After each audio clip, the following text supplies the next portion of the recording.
गुरु प्यारी साध संगत जी, आज फिर से एक सुंदर सी साखी आप सभी को सुनाने जा रही हूँ। गुरु प्यारी साध संगत जी, मनुष्य में लाखों खामियाँ भरी हुई हैं। जो इनको स्वीकार लेता है, सुधारने की कोशिश करता है, वो इंसान परमात्मा को पा जाता है। और जो इंसान खामियों को देखता ही नहीं है और खामियों पे खामियां करता चला जाता है, ऐसे इंसान को भगवान कभी भी स्वीकारते नहीं हैं और वो इंसान 84 लाख योनि में भटकता रहता है। तो आइए गुरु प्यारी साध संगत जी, सुनते हैं परमात्मा के प्यारे एक ऐसे शख्स की कहानी जिसका नाम था करतार। एक मालिक का प्यारा शख्स था जिसका नाम करतार था। वो छोले बेचने का काम करता था। उसकी पत्नी रोज़ सुबह सवेरे उठ छोले बनाने में उसकी मदद करती थी। एक बार की बात है, एक फ़कीर जिसके पास खोटे सिक्के थे, उसको सारे बाज़ार में कोई सामान नहीं देता था, तो वो करतार के पास छोले लेने आता था। करतार ने खोटा सिक्का देखकर भी उस मालिक के प्यारे को छोले दे दिए। ऐसे ही 4-5 दिन उस फ़कीर ने करतार को खोटे सिक्के देकर छोले ले लिए और उसके खोटे सिक्के चल गए। और जब सारे बाज़ार में ये बात फैल गई कि करतार तो खोटे सिक्के भी चला लेता है, पर करतार लोगों की बात सुनकर कभी जवाब नहीं देते थे और अपने मालिक की मौज में खुश रहते थे। एक बार जब करतार अरदास पढ़कर उठे तो अपनी पत्नी से बोले, क्या छोले तैयार हो गए? पत्नी बोली, आज तो घर में हल्दी मिर्च नहीं थी और मैं बाज़ार से लेने गई तो सब दुकानदारों ने कहा कि ये तो खोटे सिक्के हैं और उन्होंने सामान नहीं दिया। पत्नी के शब्द सुनकर करतार मालिक की याद में बैठ गए और मालिक से बोले, जैसी तेरी रज़ा, तेरे पाने को कौन जान सका है। तभी आकाशवाणी हुई, क्यों करतार, तू जानता नहीं था कि ये खोटे सिक्के हैं? करतार बोला, सच्चे पातशाह, मैं जानता था। मालिक ने कहा, फिर भी तूने खोटे सिक्के ले लिए, ऐसा क्यों भले मानस? करतार बोला, हे दीनानाथ, मैं भी तो खोटा सिक्का हूँ। मेरे अंदर कितनी खामियां भरी हुई हैं। 84 लाख योनि के बाद आपने फिर भी तो मुझे मानव जन्म दिया, आपको अपना सकूं। आपने भी तो मेरे जैसे खोटे सिक्के को अपना लिया। जब आप मेरे परमपिता परमात्मा ने एक खोटे सिक्के को अपना लिया तो मैं तो मामूली सा इंसान हूँ, तो मैं क्यों नहीं खोटा सिक्का अपना सकता?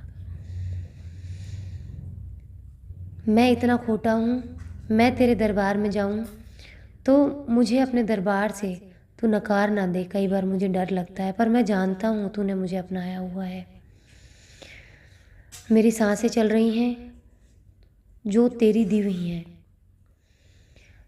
तूने मुझे सब कुछ दिया हुआ है, मेरे जैसे खोटे को सब कुछ दिया हुआ है। क्या नहीं दिया तूने? आंखें दी, सुंदर हाथ दिए, पैर दिए, तो तूने मुझे अपना ही तो रखा है। तो जब तूने मुझे अपना रखा है तो मैं किसी गरीब का पेट क्यों ना भरूं, किसी ऐसे मजबूर का पेट क्यों ना भरूं? बदले में वो खोटे सिक्के तो दे रहा है। खोटे सिक्कों को भी आपके दरबार में जगह मिल सके, इसलिए मेरे परवरदिगार थोड़ी देर में, इसलिए मैंने ये खोटे सिक्के स्वीकार किए और उस गरीब मानस को पेट भरने के लिए छोले दिए। तो गुरु प्यारी साध संगत जी, थोड़ी देर में दूसरी आकाशवाणी हुई, हे भले मानस, तेरी मेरे यहाँ हाजिरी कबूल हो गई है। तू मालिक का खोटा नहीं, खरा सिक्का है। तो गुरु प्यारी साध संगत जी, परमात्मा ऐसे ही हैं। अगर हम अपने मन में अच्छी और सच्ची भावना लेके चलते हैं तो हम किसी भी हाल में हों, भगवान हमें अपना लेते हैं। भगवान कभी अमीरी गरीबी देखकर नहीं अपनाते इंसान को, कि किसी अमीर ने बहुत बड़े पैसे दिए मंदिर में या बहुत बड़े दान किया है तो इसलिए भगवान उस पर खुश हो रहे हैं। नहीं, कुछ ना होते हुए भी, अपने ऊपर, अपने पास में संसाधनों की कमी होते हुए भी इंसान किसी का भला करे, किसी को दान करे। और दान सिर्फ पैसे का नहीं होता है। जो लोग सोचते हैं कि दान सिर्फ पैसे का होता है, उनकी बुद्धि सीमित है। दान अपनी आँखों से भी कर सकते हो, अपनी ज़ुबान से भी कर सकते हो, अपने हाथों से भी दान कर सकते हो, अपने इन पैरों से भी दान कर सकते हो। बस ज़रूरत है अपनी बुद्धि को विकसित करने की, अपनी सोच को बढ़ाने की।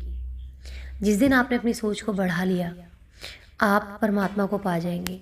कुछ ऐसे लोग हैं जीवन में बहुत दान पुण्य करते हैं, इसको खाना खिलाना, उसको खाना खिलाना, गाय को रोटी देना, कुत्ते को रोटी देना, लेकिन वो लोग दिन भर में इतने कटु वचन बोलते हैं, इतने कड़वे वचन बोलते हैं ना, कि उनका मुंह और ज़ुबान, उनका दिमाग थकता नहीं है लोगों की बुराई किए बिना, झूठ बोले बिना, चुगली किए बिना, बुरे काम किए बिना।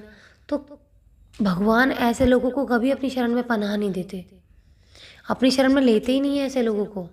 कितने भी दान पुण्य कर लेना, लेकिन आपके मन में अगर बुरे विचार हैं, आत्मा सो परमात्मा के लिए अगर आपके मन में बुरे विचार हैं, आप किसी का बुरा कर रहे हैं, जानबूझकर प्लानिंग्स प्लॉटिंग कर रहे हैं उस चीज़ के लिए, भगवान आपको कभी स्वीकारेंगे नहीं। और हाँ, ये जो आप कर्मों का जो इकट्ठा कर रहे हैं ना पोटला, ये भरते ही आपके पिछले जन्म के जो कर्म खत्म होते ही अच्छे, ये पोटला आपके सिर पे ऐसा फूटेगा कि आप किसी से माफ़ी भी नहीं मांग पाओगे अपने कर्मों के लिए। और भगवान कभी माफ़ी नहीं देते ऐसे लोगों के लिए जो जानबूझकर किसी का दिल दुखाते हैं, किसी के लिए बुरा सोचते हैं, किसी का बुरा करते हैं। उसके लिए भगवान कभी माफ़ी नहीं देते। कहते हैं ना, अनजाने में हुए पापों की क्षमा गंगा माँ देती है, जानबूझ के किए गए पाप तो यमराज ही धोता है। तो सावधान रहें इस चीज़ से कि आप अपनी ज़ुबान से दान करें अच्छे शब्दों का, अपने हाथ से किसी की सेवा करें, अपने इन पैरों को गलत राह पर जाने से रोकें, अपनी आँखों से अच्छी चीज़ें देखें, बुरी चीज़ें ना देखें। तो गुरु प्यारी साध संगत जी, आज इसी के साथ इस सुंदर सी साखी को यहीं समाप्त करना चाहूँगी। मिलती हूँ आपसे अपनी अगली वीडियो में नई साखी के साथ। तब तक के लिए खुश रहें, सुमिरन करते रहें, सच्ची सेवा करते रहें और कभी किसी का बुरा ना चाहें, क्योंकि हम जो बुरा सोच रहे हैं ये बिल्कुल घड़ी की सुइयों की तरह वापस आता है हमारे जीवन में। हम कहीं भी भाग लें, हम इन बुरे कर्मों से बच नहीं सकते।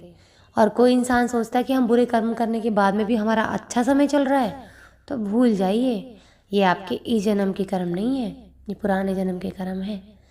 ये ख़त्म होते ही देखिए कैसा नंबर लगेगा आपका। तो गुरु प्यारे साध संगत जी, मिलती हूँ आपसे अपने अगली वीडियो में नई साखी के साथ। तब तक के लिए खुश रहें, सुमिरन करते रहें, सच्ची सेवा करते रहें।